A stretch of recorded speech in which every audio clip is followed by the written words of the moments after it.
Hi friends, Jesus with us ಚಾನಲ್ಗೆ ನಿಮಗೆ ಮತ್ತೆ ಸ್ವಾಗತ. ಭಯಪಡಬೇಡ, ನಾನು ನಿಮ್ಮ ಜೊತೆ ಇದ್ದೇನೆ ಎಂದು ಹೇಳಿದ ಯೇಸುವೇ ವಂದನೆ. ನಮ್ಮ ರಕ್ಷಕರಾದ ಯೇಸುವೇ ಸ್ತೋತ್ರ. ತಂದೆ, ನಿಮ್ಮ ನಾಮದಲ್ಲಿ ನಂಬಿಕೆಯಿಟ್ಟು ನಮ್ಮ ಕುಟುಂಬಕ್ಕಾಗಿ ಪ್ರಾರ್ಥಿಸುತ್ತೇವೆ. ನೀವು ನಮ್ಮ ಪ್ರಾರ್ಥನೆಗೆ ಉತ್ತರಿಸುವ ದೇವರಾಗಿದ್ದೀರಿ. ದೇವ, ನಮ್ಮ ಎಲ್ಲಾ ದುಃಖ, ಕಷ್ಟ, ರೋಗ, ನೋವು, ನಿರಾಶೆ, ತೊಂದರೆ ಎಲ್ಲವನ್ನೂ ನಿಮಗೆ ಸಮರ್ಪಿಸುತ್ತೇವೆ. ಯೇಸು ನಾಮದಲ್ಲಿ ಆಜ್ಞಾಪನೆ ಮಾಡು ಅಸಾಧ್ಯವಾದ ಕಾರ್ಯಗಳನ್ನು ಮಾಡುವ ಶಕ್ತಿ ಪ್ರಾರ್ಥನೆಗೆ ಇದೆ. ನೀವು ಫಸ್ಟ್ ಟೈಮ್ ನಮ್ಮ ಚಾನಲ್ಗೆ ಬಂದಿದ್ದಾರೆ, ಸಬ್ಸ್ಕ್ರೈಬ್ ಮಾಡಿ. ವಿಡಿಯೋ ಇಷ್ಟವಾದಲ್ಲಿ ಲೈಕ್ ಮಾಡಿ, ಶೇರ್ ಮಾಡಿ. ನಿಮ್ಮಿಂದ ನಮಗೆ ಹೊಸ ವಿಡಿಯೋ ಮಾಡಲು ಸ್ಫೂರ್ತಿ ಸಿಗುತ್ತದೆ. ಆದಿಕಾಂಡ ಅಧ್ಯಾಯ 45. ಯೋಸೇಫನು ಇದನ್ನು ಕೇಳಿ ತನ್ನ ಎದುರಿನಲ್ಲಿದ್ದವರ ಮುಂದೆ ತಾಳಲಾರದೆ, ನನ್ನ ಬಳಿಯಿಂದ ಎಲ್ಲರನ್ನೂ ಆಚೆಗೆ ಕಳುಹಿಸಿರಿ ಎಂದು ಬಾಯಿ ಬಿಟ್ಟು ಹೇಳಿದನು. ಯೋಸೇಫನು ಅಣ್ಣ ತಮ್ಮಂದಿರಿಗೆ ತನ್ನ ಗುರುತು ಸಿಕ್ಕುವಂತೆ ಮಾಡುವ ವೇಳೆಯಲ್ಲಿ ಇತರರು ಯಾರೂ ಹತ್ತಿರ ಇರಲಿಲ್ಲ. ಅವನು ಗಟ್ಟಿಯಾಗಿ ಅತ್ತದರಿಂದ ಐಗುಪ್ತ್ಯರಿಗೂ ಫರೋಹನ ಮನೆಯವರಿಗೂ ಆ ಶಬ್ದವು ಕೇಳಿಸಿತು. ಅವನು ತನ್ನ ಅಣ್ಣಂದಿರಿಗೆ, ನಾನು ಯೋಸೇಫನು, ನನ್ನ ತಂದೆ ಇನ್ನೂ ಇದ್ದಾನೋ ಎಂದು ಕೇಳಲು ಅವರು ಅವನ ಮುಂದೆ ತತ್ತರಗೊಂಡು ಉತ್ತರ ಕೊಡಲಾರದೆ ಹೋದರು. ಯೋಸೇಫನು, ನನ್ನ ಹತ್ತಿರಕ್ಕೆ ಬನ್ನಿರಿ ಎಂದು ತನ್ನಣ್ಣಂದಿರಿಗೆ ಹೇಳಲು ಅವರು ಹತ್ತಿರಕ್ಕೆ ಬಂದರು. ಅವನು ಅವರಿಗೆ, ಐಗುಪ್ತ ದೇಶಕ್ಕೆ ಸೇರುವಂತೆ ನೀವು ಮಾರಿಬಿಟ್ಟ ನಿಮ್ಮ ತಮ್ಮನಾದ ಯೋಸೇಫನೇ ನಾನು.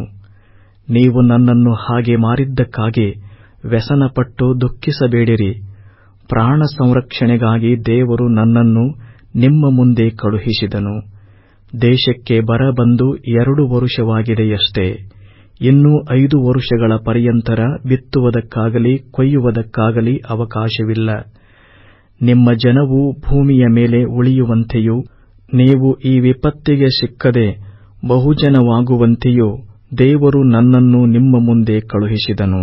ದೇವರೇ ನನ್ನನ್ನು ಇಲ್ಲಿಗೆ ಕಳುಹಿಸಿದನಲ್ಲದೆ ನೀವು ಕಳುಹಿಸಲಿಲ್ಲ. ಆತನು ನನ್ನನ್ನು ಫರೋಹನ ಮಂತ್ರಿಯನ್ನಾಗಿಯೂ ಫರೋಹನ ಅರಮನೆಯಲ್ಲಿ ಅಧಿಪತಿಯನ್ನಾಗಿಯೂ ಐಗುಪ್ತ ದೇಶಕ್ಕೆ ಸರ್ವಾಧಿಕಾರಿಯನ್ನಾಗಿಯೂ ಮಾಡಿದ್ದಾನೆ. ನೀವು ಬೇಗ ನನ್ನ ತಂದೆಯ ಬಳಿಗೆ ಹೋಗಿ ಅವನಿಗೆ, ನಿನ್ನ ಮಗನಾದ ಯೋಸೇಫನು ಹೀಗನ್ನುತ್ತಾನೆ, ದೇವರು ನನ್ನನ್ನು ಐಗುಪ್ತ ದೇಶಕ್ಕೆ ಸರ್ವಾಧಿಕಾರಿಯನ್ನಾಗಿ ನೇಮಿಸಿದ್ದಾನೆ.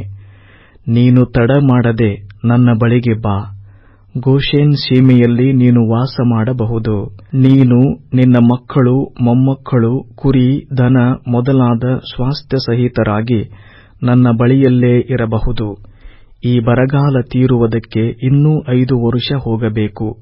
ಆದದರಿಂದ ನಿನಗೂ ನಿನ್ನ ಮನೆಯವರಿಗೂ ನಿನಗಿರುವ ಎಲ್ಲವುಗಳಿಗೂ ಬಡತನ ಉಂಟಾಗದಂತೆ ಇಲ್ಲಿ ನಿನ್ನನ್ನು ಪೋಷಿಸುವೆನೆಂದು ಹೇಳುತ್ತಾನೆಂಬುದಾಗಿ ತಿಳಿಸಿರಿ. ನಾನು ಸ್ವತಃ ನಿಮ್ಮ ಸಂಗಡ ಮಾತಾಡಿದ್ದೇನಲ್ಲ, ಅದಕ್ಕೆ ನೀವೇ ಸಾಕ್ಷಿ. ನನ್ನ ಒಡಹುಟ್ಟಿದವನಾದ ಬೆನ್ಯಾಮೀನನೂ ಸಾಕ್ಷಿ.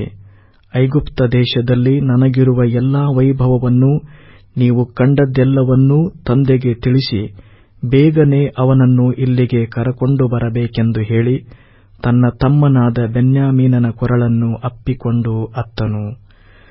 ಬೆನ್ಯಾಮೀನನು ಅವನ ಕೊರಳನ್ನು ಅಪ್ಪಿಕೊಂಡು ಅತ್ತನು. ಇದಲ್ಲದೆ ಅವನು ತನ್ನ ಅಣ್ಣಂದಿರಲ್ಲಿ ಪ್ರತಿಯೊಬ್ಬನಿಗೂ ಮುದ್ದಿಟ್ಟು ಅವರನ್ನು ಅಪ್ಪಿಕೊಂಡು ಅತ್ತನು. ತರುವಾಯ ಅವರು ಅವನ ಸಂಗಡ ಮಾತಾಡಿದರು.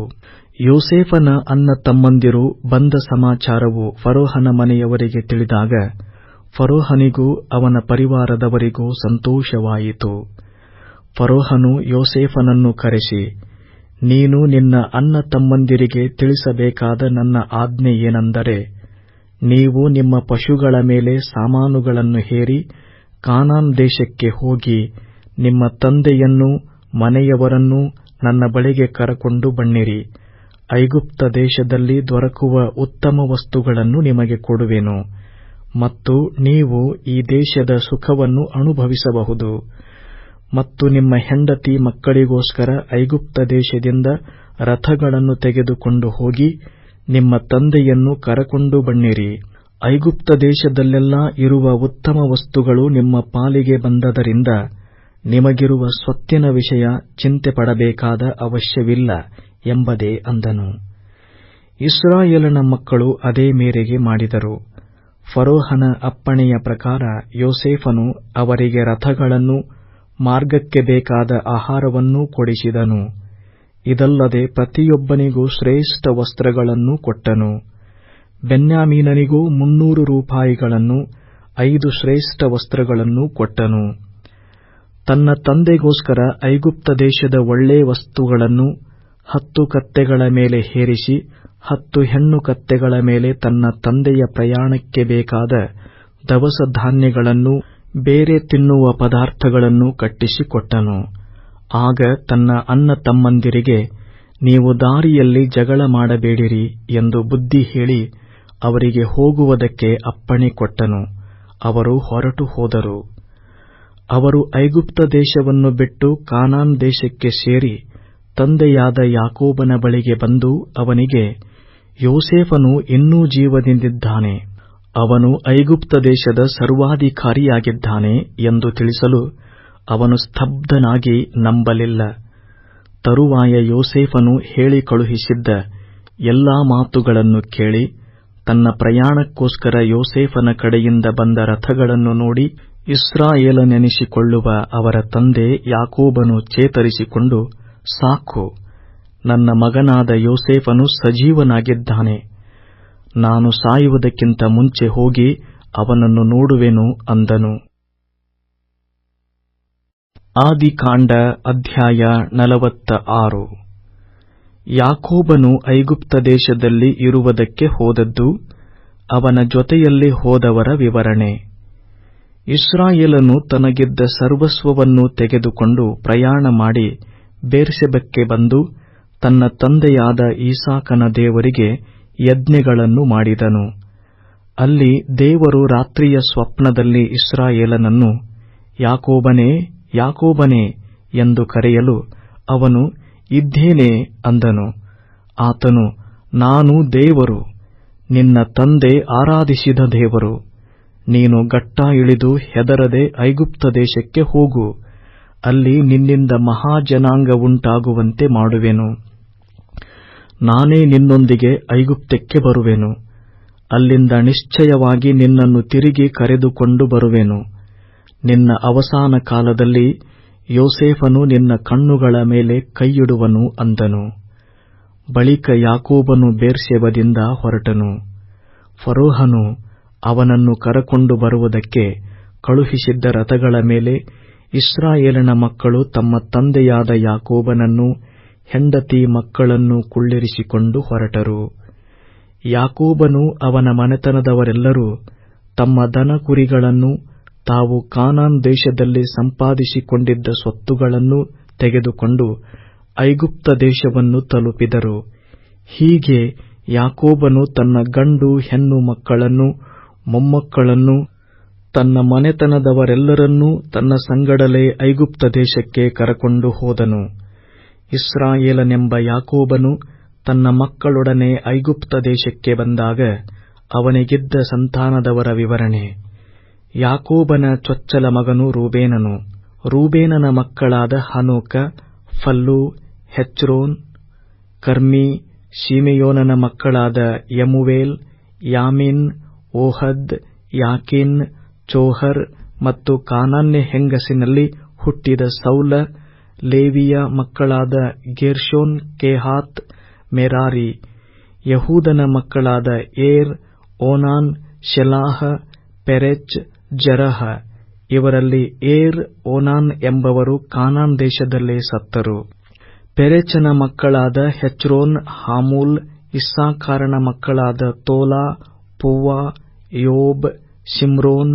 ಜಬುಲೂನನ ಮಕ್ಕಳಾದ ಶೆರೆದ್, ಎಲೋನ್, ಯಹ್ಲೇಲ್. ಇವರೆಲ್ಲರೂ ಲೇಯಳ ಸಂತತಿಯವರು. ಆಕೆಯು ಯಾಕೋಬನಿಗೆ ಇವರನ್ನು ದೀನಳೆಂಬ ಹೆಣ್ಣು ಮಗಳನ್ನು ಪದ್ದನ್ ಅರಾಮಿನಲ್ಲಿ ಪಡೆದಳು. ಆಕೆಯಿಂದಾದ ಗಂಡು ಹೆಣ್ಣು ಮಕ್ಕಳು 33 ಮಂದಿ. ಗಾದನ ಮಕ್ಕಳಾದ ಚಿಪ್ಯೋನ್, ಹಗ್ಗೀ, ಶೂನಿ, ಎಚ್ಬೋನ್, ಏರಿ, ಅರೋದಿ, ಅರೇಲಿ. ಆಶೇರನ ಮಕ್ಕಳಾದ ಇಮ್ನಾ, ಇಷ್ವಾ, ಇಷ್ವಿ, ಬೆರೀಗ. ಇವರ ತಂಗಿಯಾದ ಶೆರಹ. ಬೆರೀಗನ ಮಕ್ಕಳಾದ ಹೆಬೆರ್, ಮಲ್ಕಿಯೇಲ್. ಇವರು ಲಾಬಾನನು ತನ್ನ ಮಗಳಾದ ಲೇಯಳಿಗೆ ಕೊಟ್ಟ ಜಿಲ್ಪಳ ಸಂತತಿಯವರು. ಈಕೆಯಿಂದ ಯಾಕೋಬನಿಗಾದ ಮಕ್ಕಳು ಮೊಮ್ಮಕ್ಕಳು 16 ಮಂದಿ.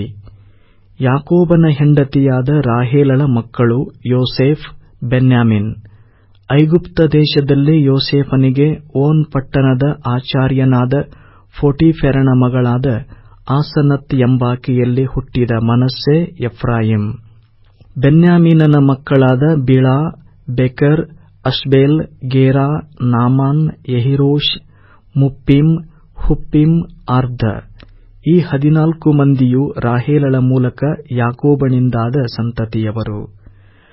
ದಾನನ ಮಗನಾದ ಹುಶೀಮ್, ನಫ್ತಾಲಿಯ ಮಕ್ಕಳಾದ ಯಹೇಲ್, ಗೂನಿ, ಎಚೆರ್, ಶಿಲ್ಲೇಮ್.